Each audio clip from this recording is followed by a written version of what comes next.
Oke, bismillahirrahmanirrahim. Assalamualaikum warahmatullahi wabarakatuh. Untuk pertemuan pada kali ini kita akan membahas tentang analisa data untuk uji dependentitas. Uji dependentitas itu bisa disebut juga dengan pair t-test atau uji T dependen, atau bisa juga disebut sebagai uji T berpasangan.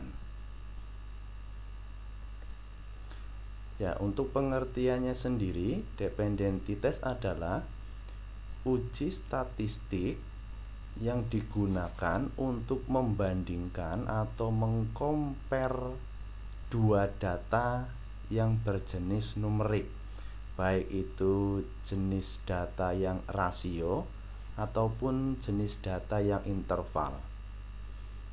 Atau bisa kita spesifikkan lagi, dependentitas adalah uji komparasi rata-rata dua kelompok data yang dependen atau dari kelompok uji yang sama.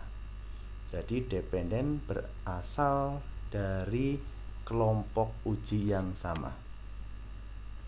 Ya, berikut contoh penelitian supaya tergambarkan bagaimana proses analisa data pada dependentitas.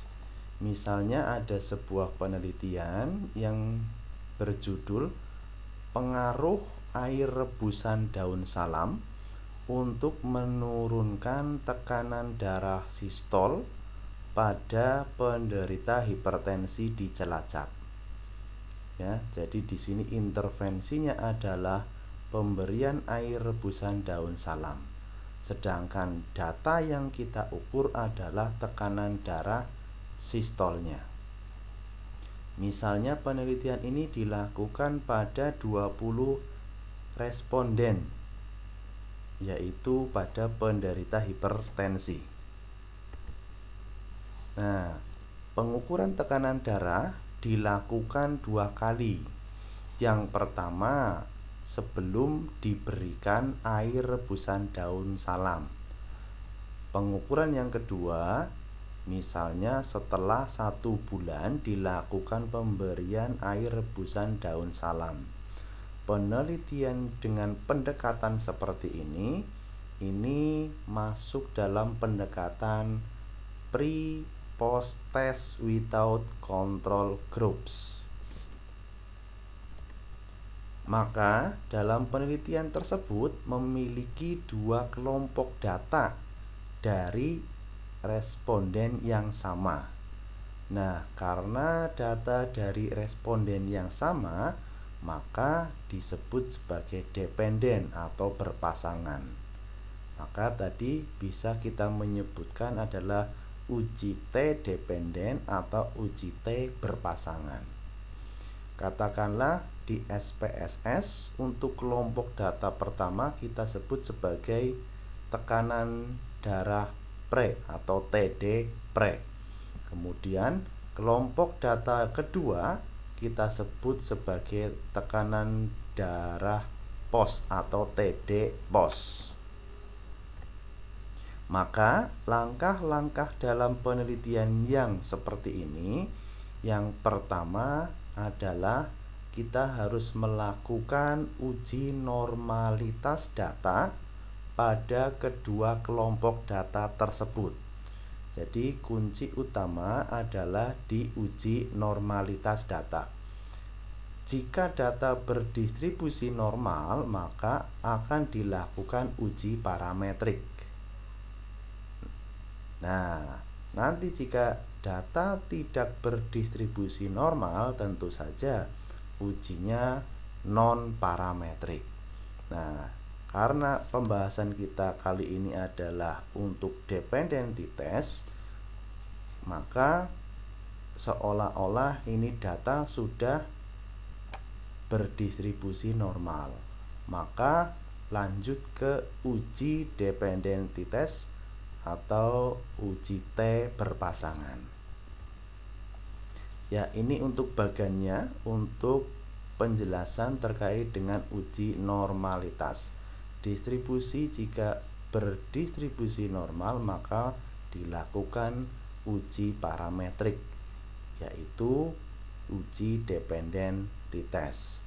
Nah, jika data tidak berdistribusi normal, maka ujinya adalah uji non parametrik yang akan kita bahas di pertemuan berikutnya. Oke, kita lanjut ke SPSS-nya.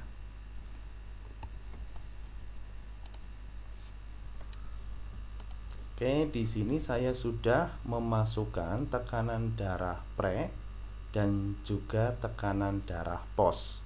Di sini sudah ada 20 data responden, tekanan darah pre, dan 20 data tekanan darah pos. Maka langkah untuk uji T dependen adalah: pertama, klik analyze, klik compare means, kemudian kita klik yang pair sample t-test. Oke, maka akan muncul seperti ini: tekanan darah pre, tekanan darah pos. Maka kita klik saja untuk tekanan darah pre, maka akan muncul seperti ini. Klik lagi tekanan darah pos, maka akan muncul seperti ini. Nah, jika sudah variabel 1 dan variabel 2 tertuliskan di sini, kita klik tanda panah. Nah, di sini sudah muncul untuk paired variable, yaitu ada tekanan darah pre, strip tekanan darah pos. Ya, ini saya melakukan 2 kali, maka bisa salah satu saja.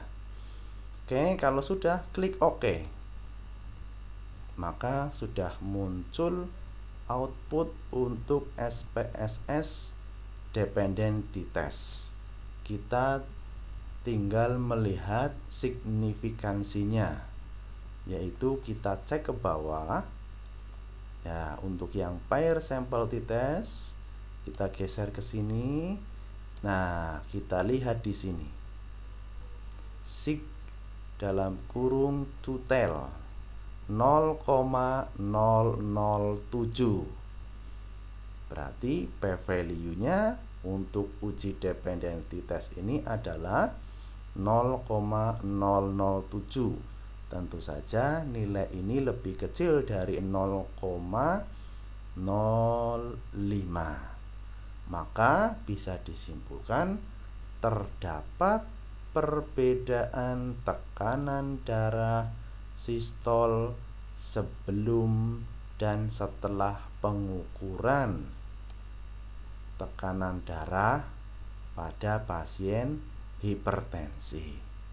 Nah, nanti baru dimasukkan ke dalam tabel hasil penelitian yang biasanya memunculkan ada rata-rata, kemudian simpangan deviasi, minimum, maksimum, dan seterusnya. Oke, saya kira cukup untuk pembahasan dependensitas kali ini. Saya akhiri. Assalamualaikum warahmatullahi wabarakatuh.